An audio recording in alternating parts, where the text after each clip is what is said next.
Hoy en Pulso Latino. Ecuador y Aruba quieren estrechar lazos para generar cooperación entre ambos países. Las personas que entraron a la isla entre agosto, septiembre, octubre, noviembre o diciembre tienen 3 meses de forma legal en Aruba. Continúa la crisis en Venezuela. Según Capriles, le está llegando el final a la era de Maduro. Una mujer realiza una dulce venganza a su novio delante de todo el público. Esto es Pulso Latino con Alejandra Forero. Hola, les damos la bienvenida a una emisión más de Pulso Latino. Gracias por su sintonía. Soy Alejandra Forero y damos inicio a nuestra emisión con noticias locales. Durante su visita, una delegación de Ecuador que hace parte de la embajada de su país en Holanda se reunieron con el primer ministro Mike Eyman para trabajar diversos temas de interés común. Ambos países confían en que estos acuerdos beneficiarán tanto a Aruba como a Ecuador. Las reuniones que se llevaron a cabo durante esta semana están en la fase de ejecución de los acuerdos que hay entre los gobiernos de Aruba con Ecuador. En sus reuniones, tanto los representantes de la Embajada de Ecuador en Holanda como el primer ministro están de acuerdo con estos desarrollos generales que se están abriendo camino para que sigan ejecutando planes que se han pactado en reuniones pasadas. Reuniones que tuvimos ahora han sido una fórmula de poner ya en ejecución un convenio, un acuerdo de cooperación que tenemos entre el gobierno de Aruba y el gobierno de la República del Ecuador.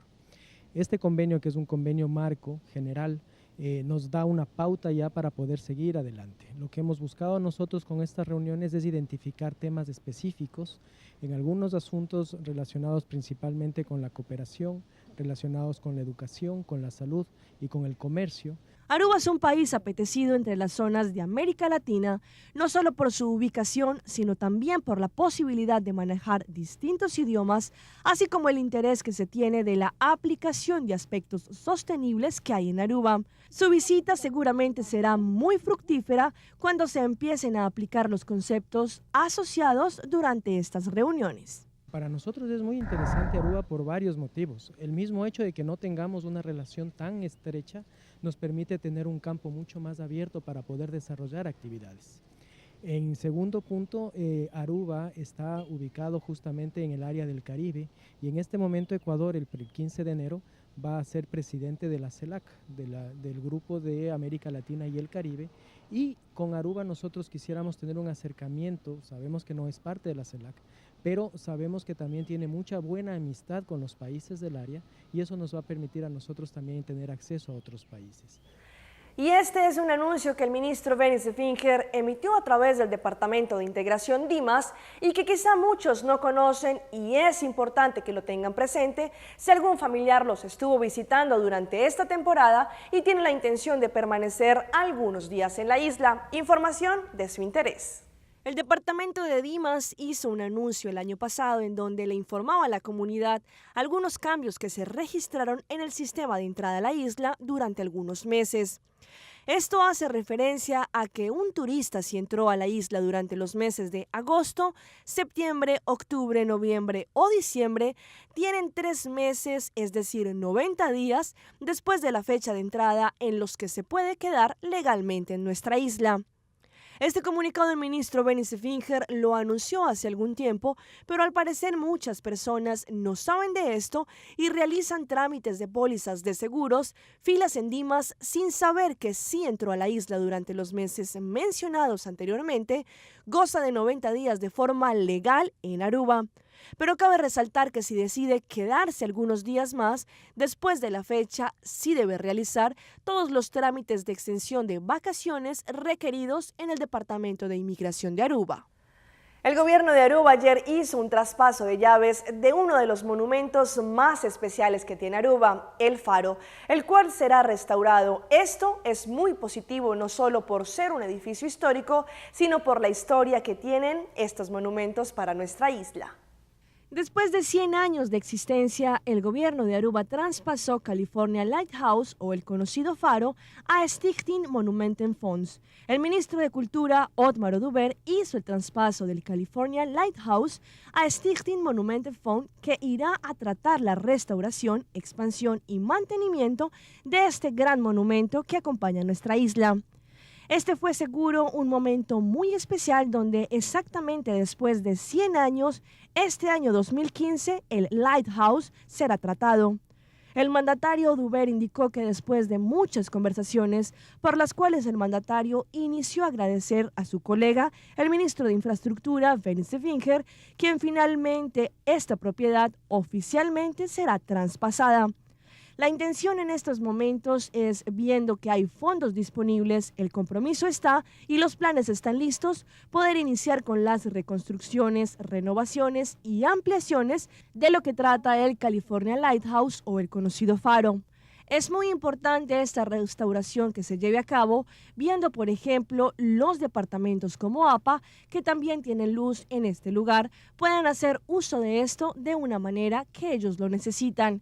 De esta forma, tanto turistas como locales podrán disfrutar de una de las mejores vistas que tiene el Aruba, es en el faro. Y como toda la comunidad sabe, nos alistamos para una de las temporadas más esperadas, la del carnaval. Esta ya arrancó, pero oficialmente estos días se llevarán a cabo las grandes paradas, pues las recomendaciones para los padres que quieran asistir a estos eventos con sus hijos, presten mucha atención a los pequeños, ya que durante estas paradas se ve mucho alboroto y ruido, y esto puede generar distracción de la vista para los menores. El carnaval ya está en la puerta, por esta razón los participantes, asistentes grandes y chicos se alistan para disfrutar de la mejor forma de la edición número 61 de esta fiesta cultural. Pero se ha conocido que durante las grandes paradas, los padres les gusta llevar a sus hijos para que también aprecien el carnaval. Pero la recomendación es para que los mayores presten mucha atención a los pequeñines que puedan estar muy vulnerables. Bien sea por el ruido, el alboroto o por una simple distracción, los padres pueden perder de foco a sus hijos, pues la idea es que estén pendientes del cuidado de los niños y así gozar de la mejor forma del carnaval. Muchos de los adultos prefieren dejar a los pequeños en sus hogares bajo el cuidado de algún familiar para así disfrutar del carnaval, pero hay quienes deciden de hacer partícipes a sus hijos de esta fiesta cultural, pero sin embargo es bueno que tengan estas recomendaciones muy en cuenta. Damos inicio a nuestra ronda internacional. Enardecidos pobladores en Perú quemaron vivo a un empresario al que confundieron con un ladrón. El verdadero delincuente logró escapar sano y salvo. Ellos acostumbran a usar la justicia por su propia cuenta, pero en esta oportunidad se equivocaron. Que la prensa venga. Ahorita estamos viniendo recién. Reaccionaron violentamente ante la presencia de las autoridades.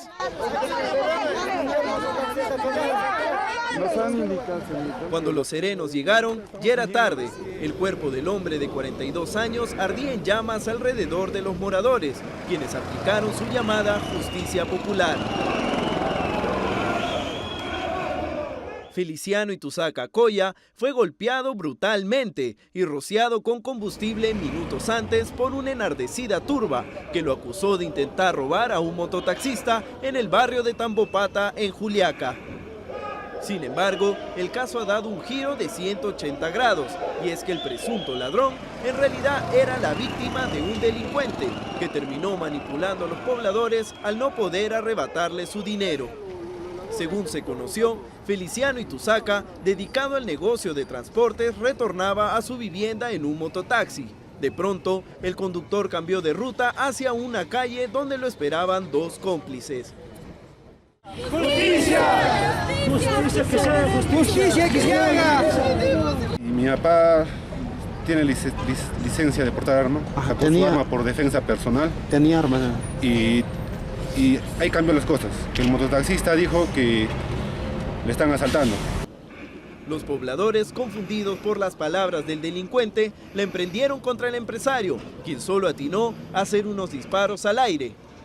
La turba, indignada por la muerte de 6 mototaxistas a manos de asaltantes en las últimas semanas, se negó a escuchar su versión. La policía identificó a los sujetos que pretendieron asaltar al empresario. Estos son miembros de la conocida banda Los Sanguinarios Mototaxistas. También se investiga a los moradores que instigaron el brutal castigo y muerte del empresario que deja esposa y 3 hijos. La firma calificadora Moody's elevó el riesgo de quiebra para Venezuela y mientras crece el descontento de la gente por las largas filas para comprar productos básicos, el ex candidato presidencial de la oposición, Enrique Capriles, aseguró que el gobierno está en fase terminal. Hay descontento general en la población que tiene que hacer largas filas de día y de noche en supermercados y farmacias para comprar los alimentos de la canasta familiar y los medicamentos esenciales. Una sola bolsa después de hacer una cola de 5 horas. Este presidente se tiene que ir de este país porque sinceramente nos estamos matando unos a los otros. Esto no puede seguir. El presidente Nicolás Maduro culminó su gira por los países de la OPEP sin que hasta ahora haya anunciado el resultado de las conversaciones y las medidas que se pondrán en marcha para controlar la caída de los precios del crudo. Se trata de eso, de desplegarnos, de mantener los contactos al más alto nivel, a nivel de jefes de Estado, de mantener los contactos a nivel de nuestros ministros de Energía y Petróleo, de nuestra Cancillería, y buscar un resultado en las próximas semanas para ese consenso. Capriles informó que Venezuela ha recibido millonarios recursos en los últimos años y a pesar de ello el país está en un colapso económico.